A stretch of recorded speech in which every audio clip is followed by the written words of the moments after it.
नमस्कार प्रिय साथियों, एसआर ग्रुप है पैशन एजुकेशन में आप सभी का स्वागत है। तो मित्रों, अपने रीट मेन एग्ज़ाम 2023 से संबंधित टॉपिक चल रहे हैं। लास्ट टाइम में आपने सूचना प्रौद्योगिकी के जो आधार हैं उनके बारे में बेसिक जानकारी जानी थी, और इसमें मित्रों कंप्यूटर के प्रकार जो अनुप्रयोग के आधार पर वर्गीकरण है ये यहाँ तक अपन ने क्लियर किया था। एनालॉग कंप्यूटर है, डिजिटल कंप्यूटर है और हाइब्रिड कंप्यूटर, यहाँ तक आपने इसके बारे में पढ़ लिया था। अब आगे देखते हैं आकार के आधार पर वर्गीकरण। वर्तमान कंप्यूटरों को उनके आकार के आधार पर प्राय 4 प्रकारों में वर्गीकृत किया जाता है। आकार के आधार पर पहला दे रखा है इसमें माइक्रो कंप्यूटर। ये आकार में छोटे एवं कम कीमत के होते हैं। घरों, कार्यालयों, विद्यालयों आदि में लगे कंप्यूटर प्राय माइक्रो कंप्यूटर ही होते हैं। चाहे आपका घर हो, कार्यालय, विद्यालय, इनमें जो भी कंप्यूटर लगे रहते हैं वही आपके माइक्रो कंप्यूटर हैं। आकार में छोटे होते हैं, कीमत भी कम होती है। इनमें एक ही सीपीयू होता है। इन कंप्यूटरों की संग्रहण क्षमता या मेमोरी तथा कार्य करने की गति अपेक्षाकृत कम होती है। अपेक्षाकृत यानी जो अन्य कंप्यूटर हैं उनकी अपेक्षा इनके कार्य करने की गति क्या होती है, कम होती है। इन पर एक समय में ही एक ही व्यक्ति कार्य कर सकता है। यह विशेषता हो गई माइक्रो कंप्यूटर की। अतः इन्हें पर्सनल कंप्यूटर या फिर P.C. भी कहते हैं, यानी पीसी, पर्सनल कंप्यूटर। पीसी भी कई प्रकार के होते हैं। तो देखिए इनके प्रकारों का वर्णन, कौन कौन से प्रकार हैं। पीसी यानी पर्सनल कंप्यूटर में पहला आपका डेस्कटॉप कंप्यूटर। डेस्क कंप्यूटर वे होते हैं जिनको टेबल पर रख कर के कार्य किया जाता है। कोई भी टेबल है वहाँ पर रख कर आप कार्य कर सकते हैं इसके द्वारा। ये साइज में थोड़े बड़े होते हैं। इसमें सीपीयू, मॉनिटर, कीबोर्ड, माउस आदि भी होते हैं। साइज में थोड़े से बड़े होते हैं। टेबल पर रख करके आप इन पर कार्य कर सकते हैं। तो ये आपके डेस्कटॉप कंप्यूटर हैं। ये आप चित्र देख सकते हैं इसका। तो पीसी पर्सनल कंप्यूटर में आपका पहला है डेस्कटॉप कंप्यूटर। इनके जितने भी नाम दे रखे हैं प्रकारों के सभी याद रखने हैं आपको। और मित्रों दूसरा है आपका इसमें लैपटॉप कंप्यूटर। ये ब्रीफ केस के समान ही होते हैं। ये साइज में छोटे होते हैं। इसको एक स्थान से दूसरे स्थान पर आसानी से ले जा सकते हैं। इसे व्यक्ति अपने गोद में रखकर कार्य कर सकता है। इसमें सीपीयू, मॉनिटर, कीबोर्ड, माउस एक ही में सम्मिलित होते हैं, यानी इसी के अंदर सम्मिलित होते हैं मित्रों। आपके सीपीयू हो, चाहे मॉनिटर हो, कीबोर्ड, माउस सभी बाहर रखने की इनको आवश्यकता नहीं है। जैसे बाहर होते हैं, किसी में कीबोर्ड बाहर है, आपका जो सीपीयू है वो भी बाहर है, या वायर की सहायता से माउस भी बाहर रहता है, लेकिन इसी में सम्मिलित कर दिया गया है इसको लैपटॉप कंप्यूटर में। और इसमें पावर के लिए बैटरी का उपयोग किया जाता है, यानी इसको चार्ज भी कर सकते हैं आप। डायरेक्ट वायर के द्वारा भी लगा सकते हैं और चार्ज भी किया जा सकता है। तो ये आपका लैपटॉप कंप्यूटर है। ब्रीफ केस के समान इसका आकार होता है।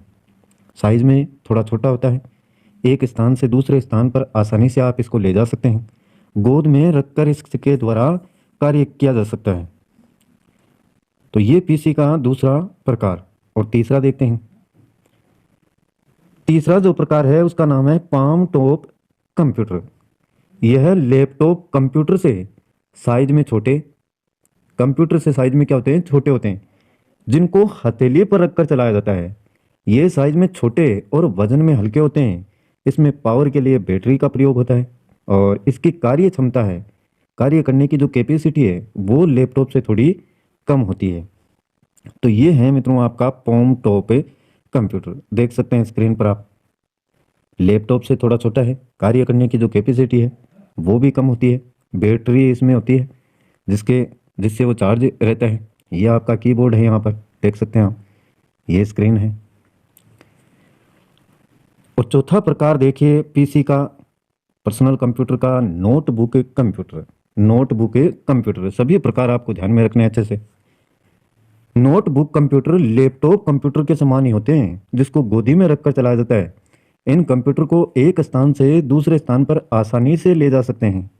इसमें सीपीयू है, कीबोर्ड, माउस ये एक साथ होते हैं। इनकी कार्य करने की जो क्षमता है वो लैपटॉप से कम होती है। तो ये भी आपका इसी के समान है, पॉम टॉप कंप्यूटर की तरह ही, थोड़ा सा आकार में इसके भिन्नता है। ये नोटबुक कंप्यूटर। इसके बाद में अगला प्रकार दे रखा है पीसी कंप्यूटर का, टेबलेट कंप्यूटर।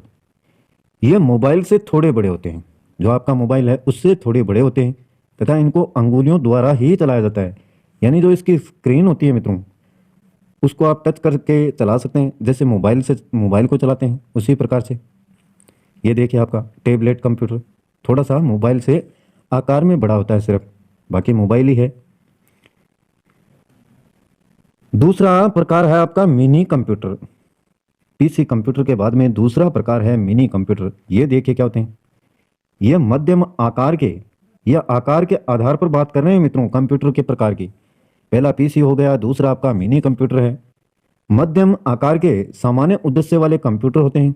ये माइक्रो कंप्यूटर की तुलना में अधिक कार्यशील, शक्तिशाली व अधिक कीमत वाले होते हैं।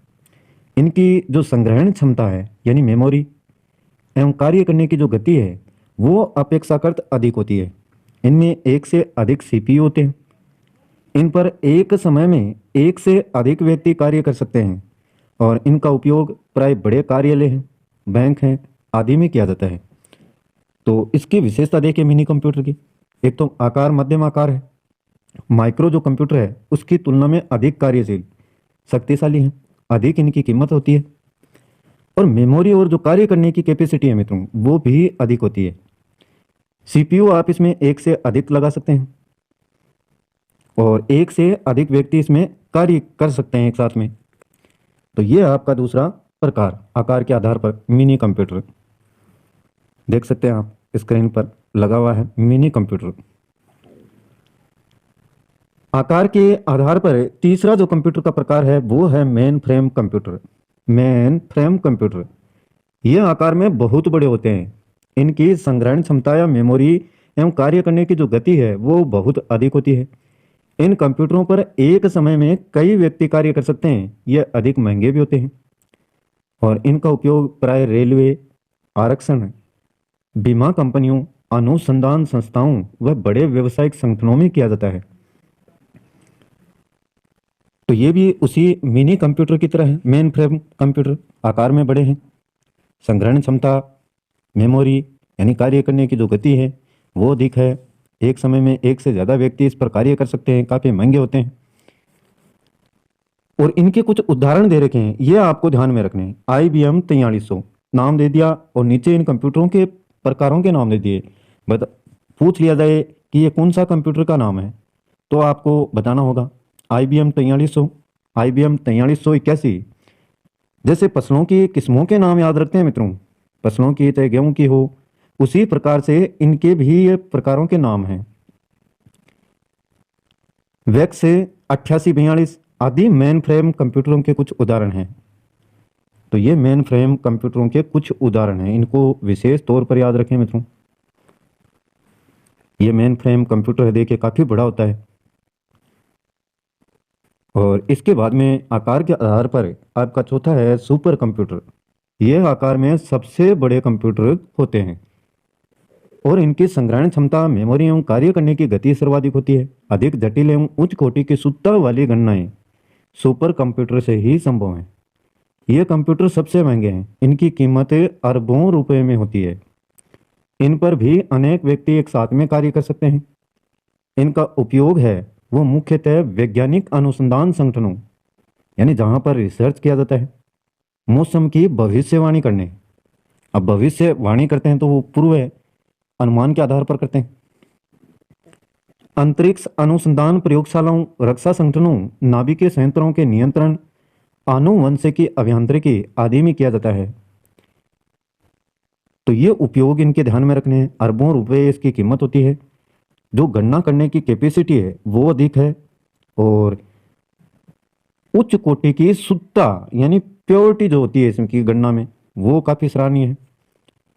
सुपर कंप्यूटर से ही ये संभव है, सबसे बड़े कंप्यूटर होते हैं। और इनके कुछ उदाहरण हैं, देखिए परम, क्रे, नेक, CDC आदि सुपर कंप्यूटरों के उदाहरण हैं। तो ये भी याद रखें आप। तो ये सुपर कंप्यूटर देख सकते हैं आप डायग्राम में। इसके बाद में मित्रों परम। परम देखिए, सुपर कंप्यूटर का विकास भारत में पुणे स्थित C DAC centre for development of advance computing, C DAC full form याद रखें, centre for development of advance computing द्वारा किया गया है। पूछ लिया जाता है मित्रों, ऐसे जो भी पॉइंट है इनको याद रखें आप। सुपर कंप्यूटर का जो विकास है भारत में कहाँ पर हुआ? पुणे में स्थित है सी डेक, उसके द्वारा किया गया है। यह पूर्णतः भारतीय कंप्यूटर है और इसका निर्माण भारत के लिए एक बहुत बड़ी वैज्ञानिक उपलब्धि है। परम के एक से बढ़कर एक अनेक उत्कृष्ट स्वरूप है। परम 10,000, परम अनंत और परम पदम भी विकसित कर लिए गए हैं। ये एक से बढ़कर एक अनेक उत्कृष्ट इसके स्वरूप हैं। इन सुपर कंप्यूटरों का उपयोग भारत में ही नहीं विदेशों में भी हो रहा है और वहां से दिनों दिन अधिक लोकप्रिय होते जा रहे हैं। इन कंप्यूटरों की जो कार्य क्षमता है वो अद्वितीय है, यानी काफी शानदार है। परम के विकास की कहानी भी रुचिकर है मित्रों। विकास किस प्रकार से हुआ देखिए इसका। 1980 के दशक में जब संयुक्त राष्ट्र अमेरिका ने भारत को तकनीकी के विशिष्ट क्षेत्रों में दी जाने वाली जानकारी और कंप्यूटर हार्डवेयर तथा क्रे XMP नामक सुपर कंप्यूटर की आपूर्ति पर प्रतिबंध लगा दिया, तो भारत के लिए यह प्रतिबंध एक वरदान सिद्ध हुआ। अमेरिका ने क्या किया? प्रतिबंध लगा दिया 1980 के दशक में। और प्रतिबंध लगाया तो मित्रों देखिए अपना खुद का विकसित कर लिया भारत ने। भारत किससे कमजोर था? भारत के कंप्यूटर वैज्ञानिकों ने इस प्रतिबंध को एक चुनौती के रूप में लिया और जिसका परिणाम था एक विलक्षण गुणों और अद्वितीय क्षमता वाले परम सुपर कंप्यूटर का विकास। परम एक बहु उपयोगी सुपर कंप्यूटर है। इसका उपयोग मुख्यतः विस्तृत क्षेत्र में मौसम की भविष्यवाणी, औषधि डिजाइनिंग, आणविक मॉडल बनाने, सुदूर संवेदन रोगों के इलाज आदि में किया जा रहा है। तो मौसम की जानकारी से संबंधित हो, औषधियों से संबंधित हो, अनेक प्रकार की जो डिजाइनें तैयार की जाती हैं, आणविक यानी अणुओं से संबंधित जो मॉडल बनाए जाते हैं, सुदूर संवेदना, दूर स्थित जो भी संवेदना है उनको प्राप्त करने, भेजने, रोगों के इलाज आदि में इसका उपयोग किया जाता है मित्रों। अंतरिक्ष एवं नाभिकीय कार्यक्रमों में आने वाली विभिन्न समस्याओं का समाधान करने में परम को उल्लेखनीय योगदान रहा है। जो परम कंप्यूटर है इसका उल्लेखनीय योगदान रहा है, चाहे अंतरिक्ष हो या फिर नाभिकीय कार्यक्रम, इनमें आने वाली विभिन्न समस्याओं का समाधान करने के लिए। देश के विभिन्न भागों में उपस्थित तेल गैस के भंडारों का पता लगाने में भी इसका योगदान है। परम का विकास भारतीय वैज्ञानिकों और इंजीनियरों की क्षमता एवं निष्ठा का एक शानदार नमूना है। तो ये परम से जुड़ी हुई कुछ खास बातें हैं। अमेरिका ने 1980 के दशक में जो प्रतिबंध लगाया उसी के कारण है कि ये वरदान सिद्ध हुआ एक प्रतिबंध भारत पर, क्योंकि उसने परम सुपर कंप्यूटर का विकास कर लिया इसके कारण। और ये बहुत से क्षेत्रों में काम आता है मित्रों। ये आपने पढ़ लिए हैं। तेल व गैस के भंडारों का पता लगाने की बात हो तो इसमें विशेष योगदान रहता है परम कंप्यूटर का। इसके बाद में देखिए कंप्यूटर के उपयोग यही होंगे। कंप्यूटर के उपयोग जो आपने ऊपर पढ़े हैं, कंप्यूटर का उपयोग बड़ा व्यापक है। आज जीवन में कंप्यूटर की उपयोगिता इतनी अधिक हो गई है कि आज का युग एक कंप्यूटर का युग कहलाता है। कंप्यूटर के आविष्कार से बहुत सी गणनाएं जो कि मानव के बस की बात नहीं थी अब आसान हो गई हैं, चुटकियों में होती हैं मित्रों, पलक झपकते ही। वस्तुतः कंप्यूटर का आविष्कार ही गणना को स्वचालित एवं परिशुद्धता से करने के उद्देश्य से हुआ था। ऐसे क्षेत्र जिनमें समयबद्धता एवं परिशुद्धता की अत्यधिक आवश्यकता होती है, कंप्यूटर का उपयोग अपरिहार्य है। यानी इसके लिए आवश्यकता है इसकी कंप्यूटर के। समयबद्धता की बात हो चाहे परिशुद्धता की बात हो, मौसम संबंधी पूर्व अनुमान, अंतरिक्ष अनुसंधान संबंधी क्रियाएं, नाभिकीय संयंत्रों का संचालन आदि ऐसे कुछ विशेष क्षेत्र हैं जिनका कंप्यूटर के बिना विकास ही संभव नहीं था। चंद्रमा पर मानव का कदम कंप्यूटर की परिशुद्ध एवं तीव्र गति गणना के कारण ही संभव हो पाया है। तो ये बेसिक सी बातें हैं, आसानी से समझ में आ जाएंगी, कोई दिक्कत नहीं होगी इसमें। कंप्यूटर के उपयोग से संचार क्षेत्र में क्रांतिकारी परिवर्तन आए। आज मात्र कुछ बटन दबाकर विश्व के किसी भी कोने में बैठे व्यक्ति से संपर्क किया जा सकता है, और वह भी बहुत कम खर्च में। इंटरनेट तो सूचना प्रसारण एवं सूचना प्राप्ति का एक बहुत सशक्त माध्यम है। यह सूचनाओं एवं ज्ञान का अथाह भंडार भी है, जहाँ से कोई भी सूचना एवं जानकारी पल भर में प्राप्त की जा सकती है। चाहे कोई भी सूचना हो, आप वर्ल्ड के किसी भी कोने की हो, पल भर में आप प्राप्त कर सकते हैं उसको, वो भी घर बैठे। परीक्षा परिणाम घोषित होते ही इंटरनेट से परीक्षार्थियों को अपने परिणाम एवं प्राप्तांकों की जानकारी हो जाती है तुरंत प्रभाव से। नहीं तो पहले 15-15, 20-20 दिन या एक महीने कह सकते हैं, इतना इंतजार करना पड़ता था कि कब मार्कशीट आएगी। आजकल तो तुरंत स्पीड से अपलोड कर दी जाती हैं। इंटरनेट पर उपलब्ध टेलीफोन डायरेक्टरी से किसी के भी टेलीफोन नंबर ज्ञात किए जा सकते हैं। रेल, बस, हवाई जहाज की समय सारणी हो तथा इनके चलने की जो वास्तविक स्थिति है ज्ञात की जा सकती है। तो ये काफ़ी उपयोग है मित्रों इसके। भारतीय रेल की एक सामान्य पैसेंजर ट्रेन की वर्तमान स्थिति की जानकारी इंटरनेट पर उपलब्ध रहती है। इंटरनेट पर विश्व के सभी प्रमुख समाचार पत्र उपलब्ध हैं। इंटरनेट से आप विश्व के किसी भी कोने में बैठे राजस्थान के समाचार पत्र के किसी भी क्षेत्रीय परिशिष्ट को पढ़ सकते हैं। घर बैठे ट्रेन का रिजर्वेशन करवा सकते हैं, टेलीफोन बिल, बैंक बैलेंस आदि की जानकारी ले सकते हैं। शायद ही कोई ऐसी सूचना या जानकारी हो जो इंटरनेट पर उपलब्ध नहीं है। अनुसंधानकर्ताओं और लेखकों के लिए तो इंटरनेट एक बहुत अच्छे संदर्भ स्रोत का कार्य करता है। इंटरनेट पर उपलब्ध ईमेल के द्वारा संदेशों को एक कंप्यूटर से दूसरे कंप्यूटर पर भेजा जा सकता है। ईमेल से संदेश भेजने में बहुत कम खर्च आता है तथा समय की भी बचत होती है। जिस क्षण संदेश भेजा जाता है वह दूसरे ही क्षण विश्व के किसी भी कोने में स्थित कंप्यूटर पर पहुंचे जाता है, यानी समय की बचत काफ़ी होती है। जिस पल आपने कोई भी संदेश भेजा है उसी पल दुनिया के किसी भी कोने में कंप्यूटर हो वहां पर पहुंच जाता है। एक अन्य सुविधा जिसे चैटिंग कहा जाता है, और यह आप सभी को पता है, व्हाट्सएप पर लगे रहते हैं। सभी को पता है जो भी सोशल मीडिया का इस्तेमाल करते हैं मित्रों, चैटिंग का। और इसके द्वारा संदेशों का आदान प्रदान तत्काल किया जा सकता है। आजकल पत्रों की आवश्यकता नहीं है कि पत्र कब पहुंचेगा अगले पास में, लगे रहते हैं हाथों हाथ। जो भी संदेश भेजा गया है उसके पास में पहुंच गया, उसने जवाब दे दिया, उसके पास पहुंचा, उसने जवाब दे दिया, तुरंत प्रभाव से प्राप्त किए जा सकते हैं। इंटरनेट पर उपलब्ध एक अन्य सुविधा जिसे नेट टेलीफोनी कहते हैं का उपयोग कर किसी फोन से भी संपर्क स्थापित किया जा सकता है। नेट टेलीफोनी, और देखिए इसमें नेट टेलीफोनी में सामने वाले व्यक्ति के पास कंप्यूटर होना जरूरी नहीं है। नेट टेलीफोनी से विदेशों में बातचीत करने का खर्च बहुत ही कम आता है। अब नेट टेलीफोनी भारत में भी वैध हो गई है। वीडियो कॉन्फ्रेंसिंग में तो टेलीफोन पर बातचीत करते हुए एक दूसरे को देखा भी जा सकता है, और यह काफ़ी बढ़ गया अब तो। चाहे मोबाइल पर करें आप, बहुत सारी ऐप हैं इस प्रकार की। ये ईमेल का प्रारूप दिखा रखा ऊपर। व्यापारिक जगत में भी कंप्यूटर का उपयोग खूब बढ़ रहा है। व्यापारिक यानी व्यापार के जितने भी मामले हैं, साधारण हिसाब किताब हो, लेखा के संचालन से लेकर राष्ट्रीय एवं अंतर्राष्ट्रीय शेयर बाजार का प्रबंधन आज कंप्यूटरों द्वारा किया जा रहा है। कंप्यूटर और इंटरनेट के सहयोग से एक नई व्यापार प्रणाली प्रचलन में आई है, और उसको कहते हैं ई कॉमर्स।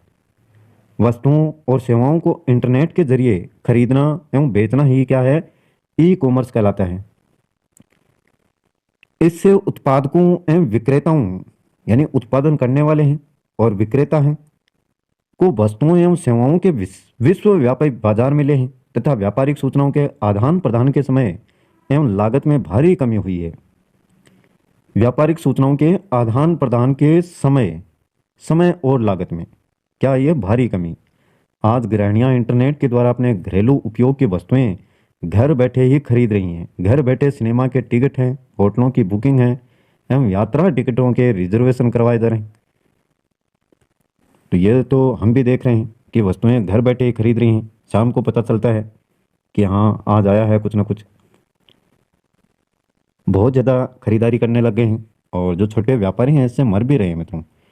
जैसे एक दुकानदार से आप खरीदते हैं तो उसका घर चलता है, और एक जो कंपनी है जैसे फ्लिपकार्ट की है, अब दुकानें बहुत सारी लगी हुई हैं, उनसे खरीदेंगे तो इनका रोजगार लगातार चलता रहेगा बहुत सारे व्यक्तियों का। और ये एक कंपनी है फ्लिपकार्ट की, इससे खरीदते हैं तो इससे सब खरीद सकते हैं, ये एक ही है मित्रों। तो इससे रोजगारों में जो कमी है वो तो देखने को मिलती है, रोजगार कम हो रहे हैं। ये कंपनी एक ही है जो पूरे जितने भी सामान है सब प्रोडक्ट आपको प्रोवाइड करती है, और यहाँ पर बहुत सारी दुकानें हैं, तो इतनों के रोजगार तो खत्म हो गए मित्रों इसके कारण, या काफ़ी कमी देखने को मिली है। फिर भी देखिए, लाभ सभी प्राप्त करना चाहते हैं, सुविधा है उसका इस्तेमाल करना चाहते हैं। ई कॉमर्स का ही एक भाग है ई बैंकिंग। इंटरनेट के जरिए खाता धारक अपने बैंक खाते का बैलेंस देख सकते हैं, एक खाते से दूसरे खाते में राशि स्थानांतरित कर सकते हैं, टेलीफोन बिजली पानी का बिल भर सकते हैं अथवा कोई लेन देन भी कर सकते हैं। ई बैंकिंग के ही अंतर्गत बैंकों द्वारा एक और सुविधा अपने ग्राहकों को उपलब्ध कराई जा रही है, वह है एटीएम। एटीएम का पूरा नाम ऑटोमेटिक टेलर मशीन अर्थात स्वचालित गणक मशीन, याद रखें इसको, बहुत सी बार पूछा गया है मित्रों, याद रखना है ऑटोमेटिक टेलर मशीन। हिंदी वाला भी ये भी याद रखें, स्वचालित गणक मशीन। एटीएम द्वारा जमा करता किसी भी समय तथा किसी भी स्थान पर रकम निकलवा सकता है। अगर आपने बैंक में जमा कर रखी है अपनी रकम, तो वह कहीं पर भी जहां पर एटीएम है, एटीएम की सुविधा उपलब्ध है, वहां से आप अपने कार्ड के माध्यम से रुपए पैसे निकाल सकते हैं। इसलिए एटीएम को प्रचलित अर्थ में एनी टाइम मनी भी कहा जाता है। एनी टाइम मनी यानी 24 घंटे ये सुविधा चलती रहती है। बैंक का निश्चित समय जैसे 9 से 5 है, तो उसके बाद में बंद हो जाती हैं, लेकिन ये सुविधा आपको लगातार ही मिलती रहती है।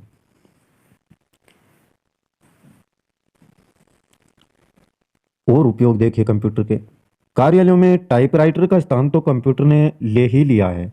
इसके अतिरिक्त कार्यालयों में होने वाले सभी कार्यों का लेखा जोखा, संस्थापन विवरण, वेतन विवरण आदि संधारण का कार्य भी कंप्यूटर ही करता है। कंप्यूटर ने पेपरलेस ऑफिस की अवधारणा को जन्म दिया है। बड़ी बड़ी फाइलें हैं, मोटी मोटी फाइलें स्टोर करके पहले रखते थे, जो भी कमरा है ठसाठस भरा रहता था, लेकिन आजकल उसकी आवश्यकता नहीं है, क्योंकि इसकी मेमोरी इतनी विशाल है मित्रों कंप्यूटर की, जिसमें सब कुछ डॉक्यूमेंट्स फीड किए जा सकते हैं और काफ़ी वर्षों तक इसको सुरक्षित रखा जा सकता है। प्रशासनिक नियंत्रण के लिए ई गवर्नेंस का सहारा लिया जा रहा है। पुस्तकालय में पुस्तकों का संपूर्ण ब्यौरा, पुस्तकालय सदस्यों का पूरा रिकॉर्ड, पुस्तकों को देना लौटाना आदि का अभिलेख कंप्यूटर द्वारा आसानी से रखा जा सकता है, यानी पूरा बायोडाटा, इसका पूरा रिकॉर्ड अभिलेख। प्रकाशन मुद्रण कार्यों में भी अब कंप्यूटर का उपयोग होता है, छपाई की जाती है जो भी। यह कार्य डेस्कटॉप पब्लिशिंग डीटीपी यानी डेस्कटॉप पब्लिशिंग के अंतर्गत आते हैं। परंपरागत छपाई का कार्य बहुत ही, यानी पुराने समय का जो कार्य है छपाई का, वो बहुत ही दुष्कर एवं श्रम साध्य हुआ करता था, काफ़ी मेहनत लगती थी उसमें, किंतु अब कंप्यूटर के उपयोग से ये बहुत ही आसान हो गया है। चिकित्सा के क्षेत्र में रोगों का निदान है, उनके इलाज हैं, शल्य क्रिया, रोगियों की गहन निगरानी आदि कार्य कंप्यूटरों का उपयोग खूब किया जा रहा है। अल्ट्रासाउंड, सीटी स्कैन यानी computerised tomography, CT scan full form याद रखें, कंप्यूटराइज्ड टोमोग्राफी एमआरआई आदि कुछ परीक्षण ऐसे हैं जिनका उपयोग विभिन्न बीमारियों एवं विकृतियों का पता लगाने के लिए किया जाता है। इन परीक्षणों में कंप्यूटर जनित चित्रों के माध्यम से रोगों का निदान बड़ी आसानी से हो जाता है। तो इन कंप्यूटरों के माध्यम से आसानी से जो भी रोग हैं उनकी या जो विकृतियां हैं सारे शरीर में, उनका पता कर लिया जाता है। ये अल्ट्रासाउंड स्कैन मशीन है देखिए, और ये सीटी स्कैन है आपका। और देखिए इसके उपयोग बहुत ज़्यादा है। अनियमित हृदय धड़कन वाले रोगियों में धड़कन नियंत्रित करने वाला उपकरण पेसमेकर एक छोटा सा कंप्यूटर ही है। यहाँ से क्वेश्चन पूछे जाएंगे मित्रों, आप पढ़ते हैं नहीं पढ़ते हैं या आप पर डिफरेंट है, लेकिन क्वेश्चन निश्चित तौर पर पूछे जाएंगे। इतने टफ क्वेश्चन आपके नहीं आने वाले, इन्हीं में से बनाए जाएंगे। अब आपने कितने कितनी गहराई से इनको पढ़ा है ये आप पर निर्भर करता है। पेस मेकर है, ये इस प्रकार के जो शब्द हैं आपको ध्यान में रखने अच्छे से, क्या इनका अर्थ होता है, क्या मतलब होता है इनका। अनियमित हृदय धड़कन वाले रोगियों में धड़कन नियंत्रित करने वाला उपकरण कौन है? Pacemaker. आनुवंशिक अभियांत्रिकी यानी जेनेटिक इंजीनियरिंग के क्षेत्र में जहां विभिन्न डीएनए की संरचनाओं का अध्ययन किया जाता है, कंप्यूटर का उपयोग अपरिहार्य है। डीएनए फिंगरप्रिंटिंग के द्वारा अनेक उलझे हुए आपराधिक प्रकरणों को सुलझाया जाता है। जैव चिकित्सा विज्ञान और कंप्यूटर के सहयोग से विज्ञान की एक नई शाखा बायो इन्फॉर्मेटिक्स अस्तित्व में आई है। चिकित्सा विज्ञान और कंप्यूटर के संयोग से विज्ञान की एक नई शाखा ने जन्म लिया है, वो कौन सी है? Bio informatics. शिक्षा के क्षेत्र में कंप्यूटर का उपयोग बहुत ही प्रभावी रूप से हो रहा है। कक्षा में विज्ञान परियोजनाओं का निर्माण, रिपोर्ट तैयार करने, जानकारियां एकत्रित करने तथा अंतः क्रियात्मक अधिगम पुल के रूप में कंप्यूटर का प्रचलन बढ़ा है। कंप्यूटर का उपयोग शिक्षक के पूरक के रूप में किया जा रहा है। शिक्षक की भी आवश्यकता नहीं है मित्रों। एक बार कंप्यूटर में डाटा को फीड कर दिया, आप कभी भी पढ़ें उससे, एनी टाइम, या कितने भी लोग पढ़ सकते हैं। कंप्यूटर आधारित शिक्षण यानी कंप्यूटर बेस्ड टीचिंग सीबीटी के अंतर्गत ऐसे अनेक सॉफ्टवेयर उपलब्ध हैं जो विभिन्न विषयों की क्रमबद्ध जानकारी देते हैं। मल्टीमीडिया, ध्वनि, चित्र, एनिमेशन एवं वीडियो से युक्त सीबीटी सॉफ्टवेयर किसी भी विषय को प्रभावी ढंग से समझाने में बहुत उपयोगी है। आजकल इंटरनेट के माध्यम से ऑनलाइन लर्निंग एवं ट्रेनिंग संभव है। इसके अंतर्गत विद्यार्थी अपने घर में जब बैठे हैं तो शिक्षक से बात कर सकता है, अपनी जिज्ञासाएं शांत कर सकता है। आज आभासी कक्षा कक्ष वास्तविकता बन गए हैं, वर्चुअल क्लासरूम।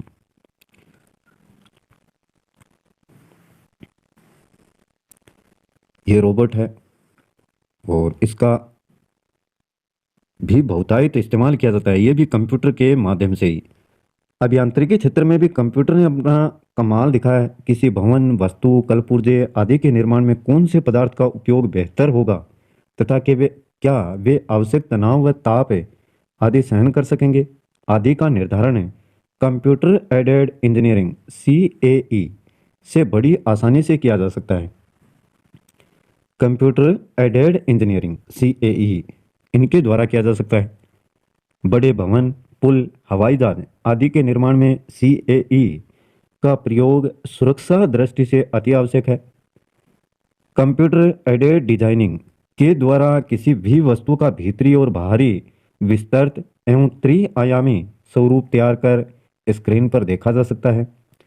कागज पर निर्मित किसी घर के नक्शे को देख करके साधारणतः यह पता नहीं चलता कि उस घर का वास्तविक रूप क्या होगा तथा पूरा बनने पर वह कैसा दिखेगा, किंतु CAD यानी कंप्यूटर एडेड डिजाइनिंग के माध्यम से यह सब घर बनने से पूर्व ही देखा जा सकता है, वो भी 3D में। ऐसी परिस्थितियां जहां मानव के लिए कार्य करना संकटमय हो सकता है, वहां रोबोट का उपयोग प्रारंभ हो गया है। रोबोट कंप्यूटर संचालित यांत्रिक मानव होता है।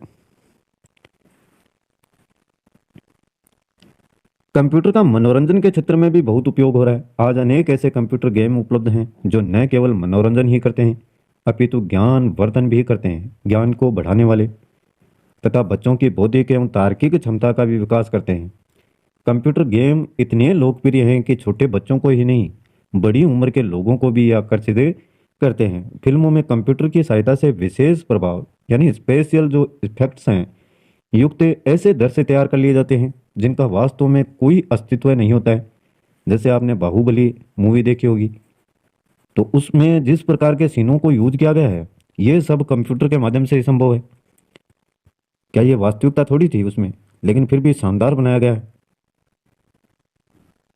आपने Jurassic park, Godzilla, anaconda, little Stuart आदि फिल्में देखी होंगी। इन सभी फिल्मों में विशेष प्रभाव उत्पन्न करने के लिए कंप्यूटर का ही प्रयोग किया गया है। कंप्यूटर की ही मदद से पुरानी प्रसिद्ध भारतीय फिल्म मुगल ए आजम वह नया दौर जो ब्लैक एंड वाइट थी के रंगीन संस्करण तैयार कर लिए गए हैं। तो ये मित्रों पहले ब्लैक एंड वाइट थी और उसके बाद में इसका रंगीन संस्करण तैयार कर लिया गया है और बहुत ही शानदार किया है। ये मेरी देखी हुई है सभी शानदार मूवी, देखना कभी मौका मिले तो। फिल्म जुरासिक पार्क में कंप्यूटर जनित डायनासोर, ये देखिए कंप्यूटर के द्वारा इस प्रकार से बनाया गया है। जुरासिक पार्क जो मूवी है उसमें दिखाया गया है। टीवी चैनलों के प्रसारण में भी कंप्यूटर ने स्थान बना लिया है। कंप्यूटर की सहायता से प्रसारण करने वाले चैनल डिजिटल चैनल कहलाते हैं। इसका प्रसारण सामान्य चैनल की तुलना में बेहतर होता है। संगीत की नई नई धुनें बनाने में भी कंप्यूटर का उपयोग होने लगा है। एक कंप्यूटर अनेक वाद्य यंत्रों की ध्वनि उत्पन्न कर सकता है। कंप्यूटर द्वारा संगीत रचना करना म्यूजिकल इंस्ट्रूमेंट डिजिटल इंटरफेरेंस यानी MIDI ये कहलाता है। कंप्यूटर द्वारा संगीत रचना करना क्या कहलाता है? Musical instrument digital interface. Computer आज हमारे घरों में भी प्रवेश कर गया है, जहां ये शिक्षा, मनोरंजन, पत्र लेखन, ईमेल, चैटिंग, इंटरनेट से विभिन्न जानकारियां प्राप्त करने आदि विभिन्न कार्यों में प्रयुक्त होता है। इस प्रकार हम देख तो पाएंगे कि कंप्यूटर से हमारे जीवन का कोई भी क्षेत्र अछूता नहीं रह गया है। आज यह केवल किसी वर्ग विशेष के लिए ही नहीं, बल्कि हर एक व्यक्ति के लिए उपयोगी हो गया है। तो ये वर्ग विशेष के लिए नहीं मित्रों, प्रत्येक व्यक्ति के लिए इंपॉर्टेंट हो गया। आजकल जो मोबाइल है उसके बिना आप रह नहीं पाएंगे, बहुत कम रहते हैं। ऐसा कोई नहीं है जो 1-2 घंटे तो कम से कम मोबाइल को नहीं रखता हो। अब देखिए कंप्यूटर की विशेषताएं, उपयोगों के बाद में विशेषताएं देखिए इसकी। कंप्यूटर आधुनिक युग के विकास में एक महत्वपूर्ण भूमिका निभा रहा है। आइए देखें कि कंप्यूटर में ऐसी कौन सी विशेषताएं हैं जो इसे इतना महत्वपूर्ण बना रही हैं। कंप्यूटर की मुख्य विशेषताएं निम्न हैं। पहला दे रखा है इसमें गति यानी स्पीड। साधारण सी है लेकिन पढ़ना जरूरी है मित्रों। कंप्यूटर बहुत तीव्र गति से कार्य करता है। वह जटिल से जटिल गणनाओं को भी कुछ सेकंडों में हल कर देता है। एक पर्सनल कंप्यूटर अरबों गणनाओं को 1 सेकंड से भी कम समय में कर सकता है। किसी कार्य को यदि कंप्यूटर 1 मिनट में पूरा करता है तो इस कार्य को मानव द्वारा पूरा करने में उसका संपूर्ण जीवन लग जाएगा। ऐसे ऐसे कार्य, इतनी स्पीड है मित्रों कंप्यूटर की। और शुद्धता देखिए, एक्यूरेसी। कंप्यूटर से प्राप्त परिणाम हमेशा शुद्ध होते हैं, यानी जो इनपुट इसमें डाले गए हैं मित्रों, जैसे भी अगर अशुद्ध डाले गए हैं तो आउटपुट भी कैसा निकलेगा? अशुद्ध ही निकलेगा मित्रों। ये है इसकी खास बात। अगर इनपुट शुद्ध डाला गया है तो आउटपुट भी शुद्ध ही प्राप्त होगा मित्रों। और जैसे जो पहले से डाटा फीड रहते हैं उसी के अकॉर्डिंग ये गणना करता है, तो आउटपुट हमेशा शुद्ध ही होता है इसमें।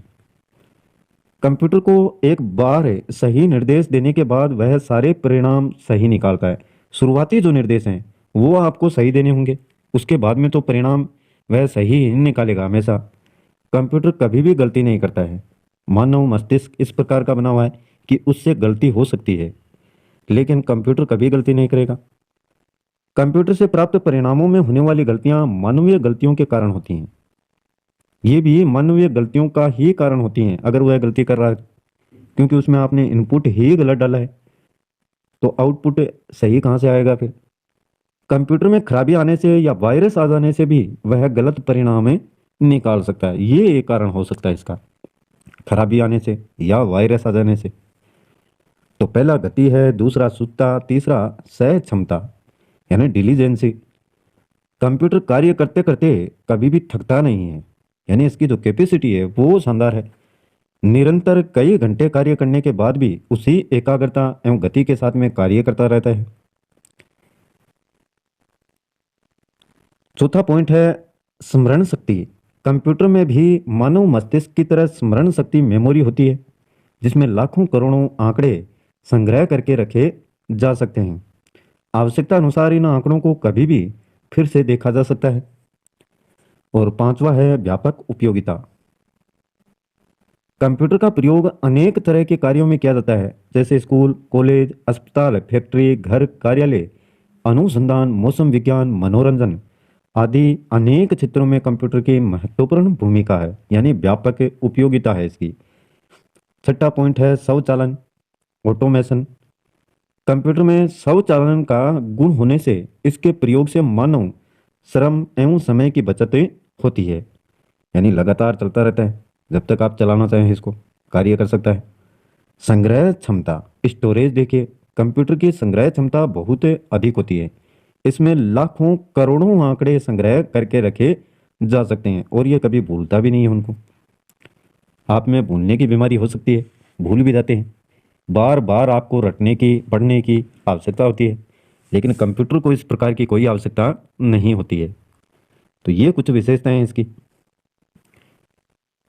इसके बाद में देखिए लिमिटेशन ऑफ कंप्यूटर, कंप्यूटर की सीमाएं। इतनी विशेषताओं के बावजूद कंप्यूटर की कुछ सीमाएं भी हैं। कंप्यूटर में सोचने व समझने की क्षमता नहीं होती है। यह एक जड़ मशीन है तथा केवल दिए गए निर्देशों पर ही कार्य करता है। बुद्धिमत्ता की दृष्टि से 2 वर्ष का बालक भी एक कंप्यूटर से अधिक बुद्धिमान होता है। वर्तमान में कुछ उच्च कोटि के कंप्यूटरों में कृत्रिम बुद्धि डालने का प्रयास किया गया है, आर्टिफिशियल इंटेलिजेंस। संभव है कि कुछ समय बाद ऐसे कंप्यूटर आ जाएं तो सोच भी सकते हों, हो सकता है ऐसा, लेकिन अभी तक हुआ नहीं है और मानव के लिए खतरा भी हो सकता है उससे। अगर इस प्रकार के कंप्यूटर बना दिए जाएं तो क्या पता वो विरोध करने लग जाए मानव का।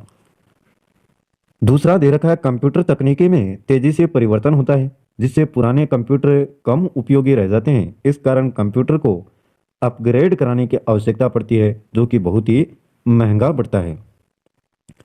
कंप्यूटर में संग्रहित महत्वपूर्ण सूचनाओं को सुरक्षित रखने के विभिन्न उपाय भी करने पड़ते हैं। इन्हें सबसे अधिक खतरा कंप्यूटर वायरस से होता है। अगर वायरस आ गया मित्रों तो फिर डाटा गड़बड़ा जाते हैं उसमें और गलतियां भी करता है कंप्यूटर। ई कॉमर्स, ई बैंकिंग, एटीएम आदि में धोखाधड़ी के भी अनेक किस्से सामने आने लगे हैं। चाहे ई कॉमर्स की बात हो, बैंकों की बात हो, ई बैंकिंग या एटीएम। कंप्यूटर की पीढ़ियां। आज से लगभग 70 वर्ष पूर्व कंप्यूटर ने वाणिज्यिक क्षेत्र में प्रवेश किया। इससे पूर्व इसका उपयोग विज्ञान, इंजीनियरिंग और सेना तक ही सीमित था। वाणिज्य कंप्यूटर के विकास क्रम को कंप्यूटर में प्रयुक्त नवीन तकनीकों के आधार पर पीढ़ियों में वर्गीकृत किया गया है। इस विकास क्रम में कंप्यूटर की कार्य करने की जो गति है, संग्रहण क्षमता और नए अनुप्रयोग प्रोग्रामों में वृद्धि हुई है, जबकि इसके आकार और कीमत में कमी आई है। जो शुरुआती दौर की बात करें तो मित्रों उस समय काफ़ी महंगे कंप्यूटर मिलते थे। आजकल इतने सस्ते होंगे कि आम आदमी इनको आसानी से खरीद सकता है। इसके उत्पादन में भी तेजी आई है और अब ये आसानी से उपलब्ध हैं। कंप्यूटर के अब तक के विकास क्रम को 5 पीढ़ियों में विभक्त किया गया है। तो विकास क्रम देखिए इसका। सबसे पहले दे रखा है प्रथम पीढ़ी के कंप्यूटर। सन याद रखें 1942 से 1955 तक प्रथम पीढ़ी के कंप्यूटर। इस पीढ़ी के कंप्यूटरों में वैक्यूम ट्यूब का उपयोग होता था। वैक्यूम ट्यूब का उपयोग कौन सी पीढ़ी के कंप्यूटर में होता था? तो प्रथम पीढ़ी के कंप्यूटर में। वैक्यूम ट्यूब आकार में बड़ी थी और इस पीढ़ी के कंप्यूटरों का जो आकार है वो भी बहुत बड़ा था। इनकी कार्य करने की गति धीमी थी। इनमें इनपुट तथा आउटपुट के लिए 5 कार्डों का उपयोग होता था, 5 कार्डों का। आंतरिक मेमोरी के लिए चुंबकीय ड्रम प्रयुक्त होते थे। इसमें मशीनी भाषा तथा असेंबली भाषा प्रचलित थी। इस पीढ़ी के कुछ प्रमुख कंप्यूटर हैं एनियक और एडवेक। ये दोनों याद रखें, प्रथम पीढ़ी के कंप्यूटर एनियक और एडवेक। मशीनरी भाषा, असेंबली भाषा इसमें प्रचलित थी। आंतरिक मेमोरी के लिए चुंबकीय ड्रमों का प्रयोग, कार्य करने की गति भी धीमी, आकार बहुत बड़ा, वैक्यूम ट्यूब का इस्तेमाल। तो ये चीजें याद रखें 1942 से 1955 तक। नेक्स्ट देखिए मित्रों द्वितीय पीढ़ी के कंप्यूटर 1955 से 1964 के बीच। द्वितीय पीढ़ी के कंप्यूटर ट्रांजिस्टरों पर आधारित थे। ट्रांजिस्टर का आविष्कार 1947 में बेल लेबोरेटरीज द्वारा किया गया था, ये भी याद रखें। ट्रांजिस्टर एक सॉलिड स्टेट युक्ति जो अर्धचालक धातु से बना होता है। ट्रांजिस्टर का वही कार्य था जो प्रथम पीढ़ी के कंप्यूटरों में वैक्यूम ट्यूब का था, किंतु इनका आकार वैक्यूम ट्यूब की तुलना में बहुत छोटा था और ये अधिक विश्वसनीय तथा अपेक्षाकृत अधिक तीव्र गति से कार्य करने में सक्षम थे। इनमें विद्युत की खपत भी बहुत ही कम होती थी, यानी बिजली जो लगती थी वो कम लगती थी। आकार भी थोड़ा उनकी अपेक्षा छोटा था। तो ट्रांजिस्टर का उपयोग है जो द्वितीय पीढ़ी के कंप्यूटर हैं उसमें किया गया, वैक्यूम का प्रयोग प्रथम पीढ़ी के कंप्यूटर में किया गया। इस समय स्मृति यानी मेमोरी की तकनीक में भी सुधार हुए। 1960 के दशक में पूर्णतः ट्रांजिस्टर तकनीक पर आधारित है प्राथमिक मेमोरी उपलब्ध हो गई। द्वितीयक मेमोरी यानी सेकेंडरी मेमोरी के लिए चुंबकीय टेप और डिस्कों का प्रयोग प्रारंभ हुआ जो आज भी प्रचलित है। ट्रांजिस्टर के उपयोग से कंप्यूटरों का आकार बहुत ही छोटा हो गया था, साथ ही अधिक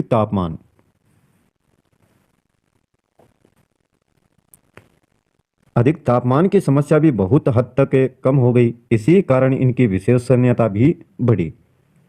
छोटे आकार के कारण आंतरिक मेमोरी, अच्छी इनपुट आउटपुट युक्तियों का उपयोग किया जाने लगा। कंप्यूटरों की लागत मूल्यों में भी कमी आई। IBM 70 series, IBS 1600 series, CDC 3600 आदि इस पीढ़ी के कुछ प्रमुख कंप्यूटर थे। तो इनके याद रखें, द्वितीय पीढ़ी के computer IBM 70 series, IBM 1600 series, CDC 3600। अब देखिए मित्रों, तृतीय पीढ़ी के कंप्यूटर 1964 से 1975। इस पीढ़ी के कंप्यूटरों में ट्रांजिस्टरों का स्थान एकीकृत परिपथ यानी इंटीग्रेटेड सर्किट ने ले लिया। इन्हें IC भी कहा जाता है। तो पहले में वैक्यूम, द्वितीय में ट्रांजिस्टर और तीसरे में IC। IC एक छोटा सा आयताकार चपटा टुकड़ा होता है जिसमें हजारों ट्रांजिस्टर तथा अन्य इलेक्ट्रॉनिक तत्व निहित होते हैं। अपने छोटे चपटे आकार के कारण ये चिप के नाम से भी अधिक लोकप्रिय है। चिप के नाम से भी बोलते हैं इसको, और IC भी बोलते हैं, इंटीग्रेटेड सर्किट। IC के उपयोग से कंप्यूटरों का आकार और छोटा हुआ है, गति तीव्र हुई है, मेमोरी बढ़ी है और लागत में भी कमी आई है। साथ ही इनके विश्वसनीयता भी और अधिक बढ़ी। इस काल के विकसित महत्वपूर्ण कंप्यूटर IBM 360, LCL 1900 और वेक्स 750 आदि थे मित्रों। ये है आपकी IC या चिप्स। इसमें बहुत सारे ट्रांजिस्टरों का इस्तेमाल कर लिया जाता है। अब देखिए आगे चतुर्थ पीढ़ी के कंप्यूटर। चतुर्थ पीढ़ी के कंप्यूटर 1975 से 1989 तक।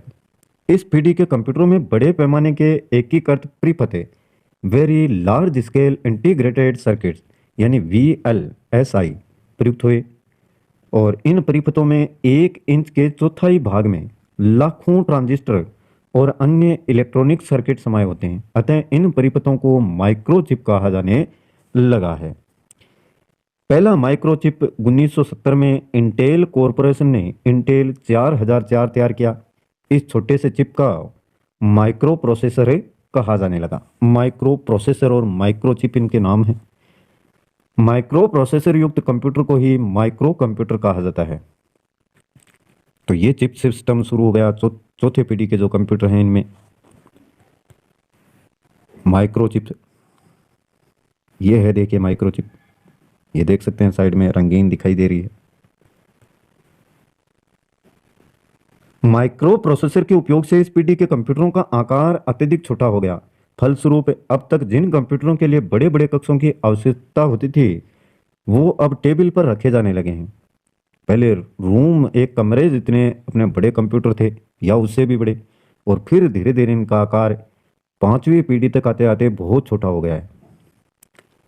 जिन कंप्यूटरों के लिए बड़े बड़े कक्षों की आवश्यकता होती थी वो अब टेबल पर रखे जाने लगे हैं। माइक्रो प्रोसेसर आधारित है इस पीढ़ी के कंप्यूटरों के कार्य करने की क्षमता, मेमोरी और विश्वसनीयता में आश्चर्यजनक वृद्धि हुई है। आकार के आधार पर इस पीढ़ी के कंप्यूटरों माइक्रो कंप्यूटर, डेस्कटॉप, लैपटॉप, होमटॉप, ये माइक्रो कंप्यूटर है, mini computer, main frame computer तथा सुपर कंप्यूटर में वर्गीकृत किए जाते हैं। यह आपने ऊपर पढ़ ही लिया था। पंचम पीढ़ी के कंप्यूटर जो वर्तमान में चल रहे हैं 1989 से वर्तमान, ये कंप्यूटर अभी विकास की अवस्था में हैं, यानी विकास इनका किया जा रहा है। इनमें तर्क करने, सोचने समझने, निर्णय लेने आदि बौद्धिक क्षमताओं का विकास करने के प्रयास किए जा रहे हैं। ये कंप्यूटर वर्तमान के कंप्यूटरों से अधिक तीव्र गति वाले हैं, अधिक विश्वसनीय और जटिल तथा विषम परिस्थितियों में भी कार्य कर सकने में सक्षम होंगे। पांचवी पीढ़ी के कंप्यूटरों में प्रोग्रामिंग की विधियां भी सरल हो जाएंगी। ये मानवीय भाषा तथा व्यवहार को भी समझने लगेंगे और इनपुट और कमांड दोनों ही के लिए और अधिक आसानी हो जाएगी। आने वाले समय में मोबाइल कंप्यूटरों का प्रचलन बढ़ रहा है और आगे बढ़ेगा भी। ये देखिए किस प्रकार से इस लड़की के सामने खेलता हुआ रोबोट या कंप्यूटर बोल सकते हैं इसको।